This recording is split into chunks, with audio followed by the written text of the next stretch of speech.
So in this first video, we're going to cover the left hand and the right hand toolbars. So the left hand toolbar covers your tools, your writing and drawing implements. So these are your currently selected tools, and within each one, just give it a double tap and you can select the next tool that you want to use. These are all the pens that are available. So you've got your technical pen, ultrafine marker, and fine marker kind of have this flaring at each end, which you can adjust. You've got the pencil, which can be made very light. It's good for kind of initial concept ideas. And you've got your charcoal and grease pens for more kind of artistic things. The brush nib marker gives kind of a flary paintbrush effect. Chisel nib marker is like your Copic markers. And then you've got watercolor and the roller brush. Each pen you can adjust the size down the side here and the opacity with this little slider here. And then the three dots here give you kind of adjustment options with each pen. So the opacity, the smoothness, and some of them have the pen bleed effect. So if we bring the smoothness right the way down here, you can see it lets you do all sorts of intricate shapes.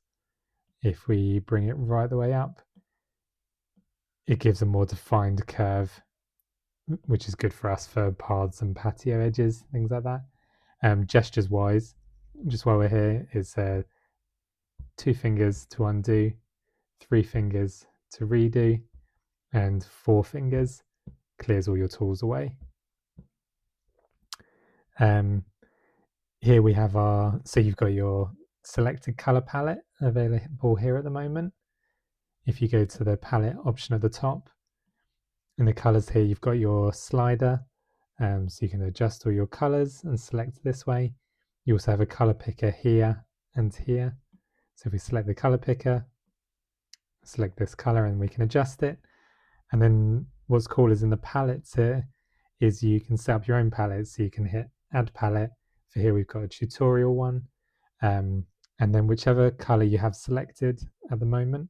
So if we use the color picker, select this blue, then we go back here, and then all you have to do is select an empty space and that color will get added. What you can do later on is pull in an image, a photo or something, and if there's different colors in that you want, you can just go through, pick them all out, and then have that tutorial, that color palette, and then you just click at the top, selects it, you can see it adds it to your tool roll here then.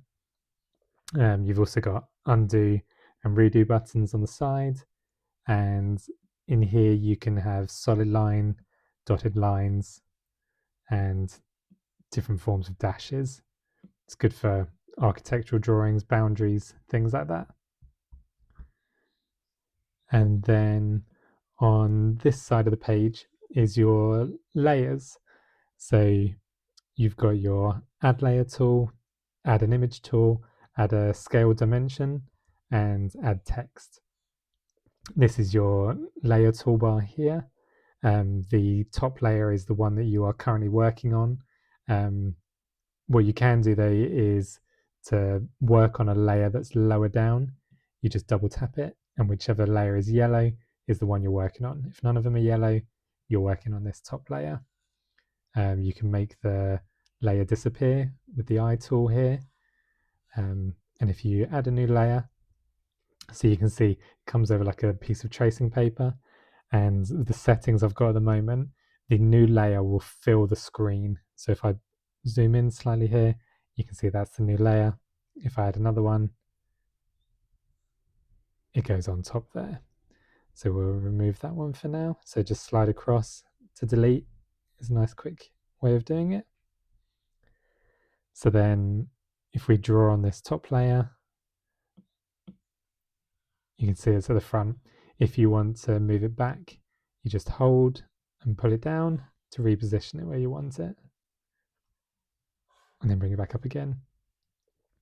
In here you've got, so you can adjust your paper opacity. So first of all, actually you can adjust the paper color. So you've got different colors there and a dark one. And then once the paper color is selected, you can adjust the paper opacity. Sometimes you just want it completely gone, or you might pull it forwards if the layer underneath was your kind of conceptual stuff and now you're wanting to go over with some more permanent drawings. You can also adjust the drawing opacity and pull that back down. And then you've got different layer blending tools in here, which we'll go over later. And then you can scale and place your layers. You can move them around, clear, delete, copy. If you copy a layer, it appears at the top here. So you can then paste it back into this, or you can go to a completely different project and copy that into there. So that's quite handy. Duplicate if you wanted to maybe make some adjustments to a layer, but you don't want to ruin the original. So you can duplicate it. And then you've got position lock, mirroring. They're the main ones in there. So then you have the add image tool.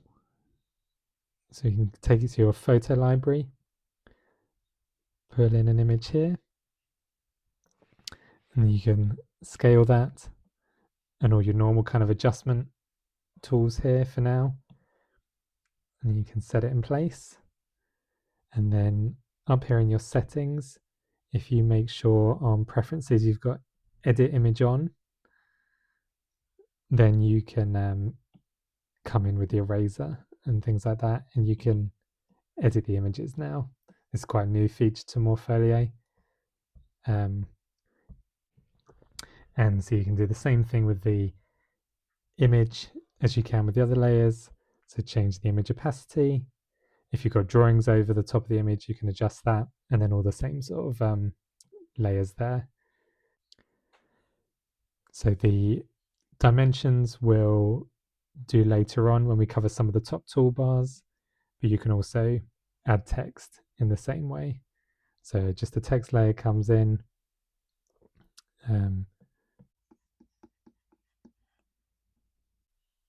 then you can move that layer around, and you can adjust that later on as well. So the text comes in as an entirely new layer that you can again edit and place, move and rotate, delete, copy, delete, and duplicate, sorry, and mirror.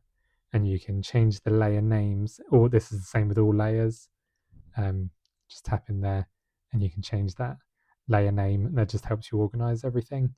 And the same thing, the images and the text can all be moved around to keep things organized. So yes, that's it for the left and right hand toolbar. On the next video, we'll work on some of these tools at the top here.